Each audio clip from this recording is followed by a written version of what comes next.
ஓம் சாய்ராம். என் அன்பு செல்லுமே, என்னுடைய அழகான தங்கமே, வாரத்தில் முதல் நாள் என்று உன்னை சந்திப்பதற்காக நான் ஓடோடி வந்தேன். நீ எங்க இருந்தாலும் உன்னை பார்த்த இந்த விஷயத்தை சொல்லி உன்னுடைய மனதை குளிர வைக்கலாம் என்று தான் ஓடோடி வந்தேன். இந்த வாரம் முழுவதும் நான் சொல்லும் விஷயம் நடக்கும். இது நடந்த பிறகு நீயே என்னிடம் வந்து சொல்வாய், என்ன சாய், போன வாரம் எல்லாம் நன்றாக இருந்தது, அதே போலவே இருக்கட்டுமே என்னுடைய வாழ்க்கை என்று நீயே என்னிடம் வந்து சொல்லி சந்தோஷமாக உன்னுடைய வாழ்க்கையை கேட்பார். அந்த அளவுக்கு சந்தோஷமான விஷயம் உன்னுடைய வாழ்க்கையில் உனக்கு கிடைக்கப் போகிறது. உன்னை சந்தோஷமாக வைக்கத்தானே நான் உன்னோடு இருக்கிறேன். நீயே சொல், முதலில் நீ தெய்வத்தை வணங்குவது எதற்காக?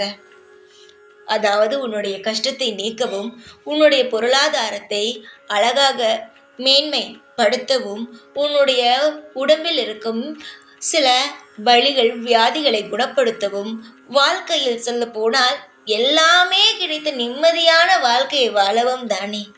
என்னுடைய அன்பான உறவே, உன்னுடைய அப்பாவாகிய நான் உன்னுடைய வாழ்க்கையில் சகல விஷயங்களையும் செய்வதற்காகவே வந்திருக்கிறேன்.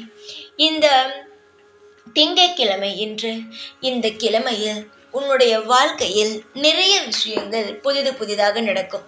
இந்த வாரம் முழுவதுமே சொல்கிறேன், உனக்கு பிடித்தது போலவே நல்லபடியாகவே நடக்கும். எந்த ஒரு காரணம் கொண்டும் நான் இந்த வாக்கில் சொன்னதில் ஒன்று கூட உன்னுடைய வாழ்க்கையில் நடத்தாமல் இருக்க மாட்டேன். உன்னுடைய அன்பான வார்த்தைகளை நீ கேட்டு முழுமையாக கேட்டு பார். நிச்சயமாக என்னெல்லாம் நடக்கும் என்று தெரியும். அது நடக்கும் பொழுது சாய் சொன்னார், அவர் நடத்தினார் என்று நீயே மனம் குளிர்ந்து வந்து என்னுடைய கோவிலுக்கு வந்து என்னிடம் நன்றி கூறுவாய். அந்த அளவுக்கு உன்னுடைய வாழ்க்கையில் இன்று முக்கியமான நாள். கவலைகள் என்பதை எப்பொழுதும் அதிகமாக வைத்திருக்க வேண்டாம். எல்லா விஷயத்திலும் ஒரு சிறு சிறு மாற்றங்கள் இருக்கும். அதே போலவே ஒவ்வொரு நாளும் ஒவ்வொரு மாற்றங்கள் இருக்கும். எந்த பிரச்சனை வந்தாலுமே சரிதான், அதற்கு ஒரு நல்ல முடிவும் இருக்கும். ஒரு பிரச்சனை ஆரம்பிக்கிறது, ஒரு மன உளைச்சல் ஆரம்பிக்கிறது என்றால் அதற்கு நிச்சயமாக ஒரு நல்ல முடிவு இருக்கும், நல்ல விஷயங்கள் நடக்கும். அதையெல்லாம் தெரியாமல் பிரச்சனை வந்துவிட்டது என்றாலே வாழ்க்கை முடிந்து விட்டது என்று நினைக்கிறீர்கள் சிலர். அது போலெல்லாம் நினைக்கக்கூடாது. ஒரு பிரச்சனை வந்தால் அதற்கு பிறகு ஒரு சுபமான ஒரு வாழ்க்கை உனக்கு கிடைக்கப் போகிறது. சந்தோஷத்தின் உச்சியில் நீ இருப்பாய் என்றுதான் அர்த்தம். காலம் முழுவதும் உன்னை எப்படி வாழ வைக்க வேண்டும், எந்தெந்த விஷயங்களை உனக்கு செய்து தர வேண்டும், எல்லாமே நான் முடிவெடுத்து தான் செய்து கொண்டு இருக்கிறேன். நீ என்னிடம் கேட்பதை விடவே உன்னுடைய வாழ்க்கையில் என்ன தந்தான் நன்றாக இருக்கும் என்று யோசித்து தருபவள் நான் தான். சொல்ல போனால் நீ என்னிடம் சில விஷயத்தை கேட்பாய், அதை நான் இன்று வரைக்குமே தராமல் இருப்பேன். நீயும் என்னிடம் சொல்கிறீர்கள், ஆனால் செய்யவே இல்லையே, ஏன் அப்படி சொல்கிறீர்கள் என்று. செய்வேன், சொல்வதை தான் செய்வேன். சில விஷயங்கள் உன்னுடைய வாழ்க்கையில் தவறாக இருக்கிறது, அதை மாற்ற வேண்டும். அதற்கான நேரத்தை நீ எனக்கு கொடுக்க வேண்டும். சில விஷயங்கள் உன் வாழ்க்கையில் சரியானதாக இருந்தால் அதை உடனடியாக கொடுப்பேன். இதுவரைக்கும் நீயே உன்னுடைய மனசாட்சியை தொட்டு யோசித்துப்பார். இதுவரைக்கும் இந்த சாய் உனக்கு எதுவுமே தந்ததில்லை. எந்த ஒரு விஷயத்தையும் நீ சாயிடமிருந்து பெறவே இல்லை. உன்னுடைய வாழ்க்கையை நீ சாயை வணங்கிய பிறகு உன்னுடைய வாழ்க்கையில் எந்த மாற்றங்களும் இல்லை. எந்த ஒரு விஷயமும் தோணவில்லையா?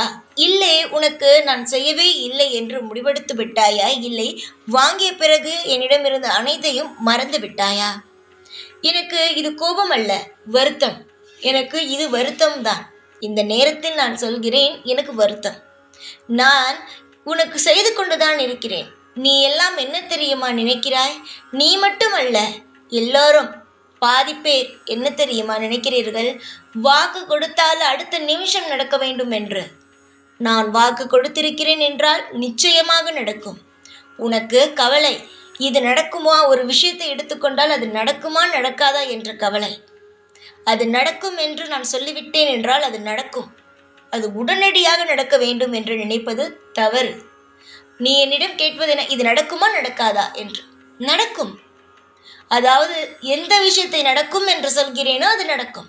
அதுவே நான் நேரடியாகவே சொல்லிவிடுவேன். இந்த விஷயம் உனக்கு நடக்காது என்று சொன்னால் அது நடக்காது. ஆனால் அவசரமான நிறைய விஷயங்களை செய்கிறாய். அதுதான் உன்னுடைய மன உளைச்சலுக்கு மிகப்பெரிய ஒரு விஷயமாக இருக்கிறது. அவசரப்பட்டால் இந்த உலகத்தில் எதையுமே பெற முடியாது. அது மட்டுமல்ல, ஒரு நாளே ஒரு நல்ல விஷயம் நடக்கப் போகிறது என்று சொல்லி இருக்கிறேன் என்று வைத்துக்கொள். இல்லை, பொதுவாகவே உன்னுடைய வாழ்க்கையில் வேறொரு நல்ல விஷயம் நடக்கிறது நாளை. அப்படி என்றால் நாளை வரும் வரைக்கும் நீ காத்துதான் இருக்க வேண்டும்.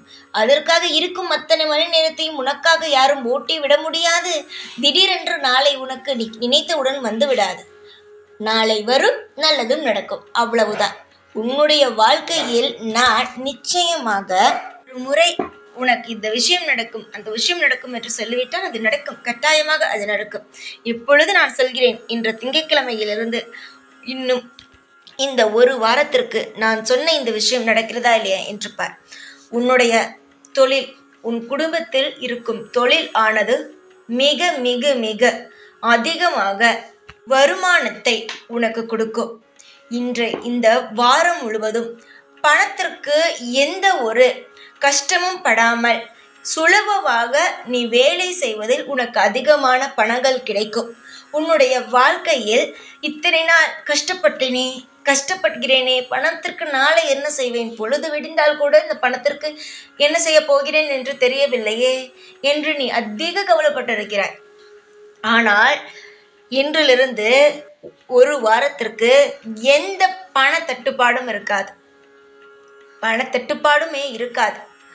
நீயே என்னிடம் சொல்வாய், இதே போன வாரம் போலவே எனக்கு எல்லா வாரமும் இருக்க வேண்டும் என்று. ஆனால் நான் செய்கிறேனா இல்லையா என்று நிற்பார். செய்யவில்லை என்று எப்பொழுதும் சொல்லிக்கொண்டே இருக்கிறாய் அல்லவா? நான் செய்கிறேனா இல்லையா என்று பார். இந்த வாரம் முழுவதும் உனக்கு கஷ்டமே இருக்காது. பணத்திற்கான கஷ்டமே இருக்காது. அந்த பணமுமே தேவையில்லாத செலவுகள் ஆகாது. நல்ல செலவுகளாகத்தான் ஆகும். சேமிப்பில் தான் அது போய் சேருமே தவிர மற்றபடி எந்த ஒரு நிலையிலும் நான் சொன்னது நடக்காமல் போகாது. நீயே பார்த்து, நடந்து விட்டது அம்மா, நடந்து விட்டது. ஒரு பிள்ளைக்கு ஒரு தாய் எப்படி செய்வாளோ அதே போலவே எனக்கு இந்த சாய் செய்து விட்டாரே. நீ எனக்கு தாய், அப்பா, எல்லாமே நீதானே சாயி என்று சொல்லும் அளவுக்கு அவ்வளவு தூரம் என்னை நீயே பெருமையாக பேசப் போகிறாய். உன்னுடைய வாழ்க்கையில் நான் எவ்வளவு தூரம் உன்னை வாழ வைப்பேன் என்று இனிதான் நீ பார்ப்பாய். கவலைகள் எப்பொழுதுமே வேண்டாம். நிச்சயமாக உன்னுடைய மனதில் இருக்கும் அத்தனை பாரங்களும் நீங்கி சந்தோஷங்கள் பிறக்கும். அதற்கு இந்த ஒரு வாரம், அதற்கு இப்படிதான் உன்னுடைய வாழ்க்கை இருக்க போகிறது இன்னும் கொஞ்ச நாளில் என்பதை பார்க்கும் அளவுக்கு உன்னுடைய வாழ்க்கை இருக்கும். அவ்வளவு பெரிய மாற்றங்கள் கிடைக்கும். சந்தோஷத்தின் உச்சியில் இருப்பாய். சந்தோஷம் என்றால் என்னவென்றே தெரியவில்லையே சாயி. நீ எனக்கு தாய் என்கின்றாய், தகப்பன் என்கின்றாய், ஒரு தோழன் என்கின்றாய், ஆனால் உறவு என்கின்றாய். ஆனால் ஏன் எனக்கு எதுவும் செய்யவில்லை என்று புலம்பிய உன்னுடைய வாயே சொல்லும், எல்லாம் நல்லபடியாக செய்து என்னை முன்னேற வைத்து விட்டாயே, இதே போலவே என்னுடைய வாழ்நாள் முழுவதும் எனக்கு இருக்கட்டும் என்று நீ சொல்லும் அளவுக்கு உன்னுடைய வாழ்வில் நீ மிக பெரிய ஒரு விஷயத்தை சாதிக்கத்தான் போகிறாய். உன்னுடைய தொழில் முன்னேறத்தான் போகிறது. வருமானம் வரும், அதில் எந்த தடையும் கிடையாது. உன்னுடைய வாழ்க்கையில் வருமானம் வரும். நிச்சயமாக நல்லதே நடக்கும். எப்பொழுதும் உன் கூடவே இருப்பேன். இந்த சாய்நாத். ஓம் சாய்ராம்.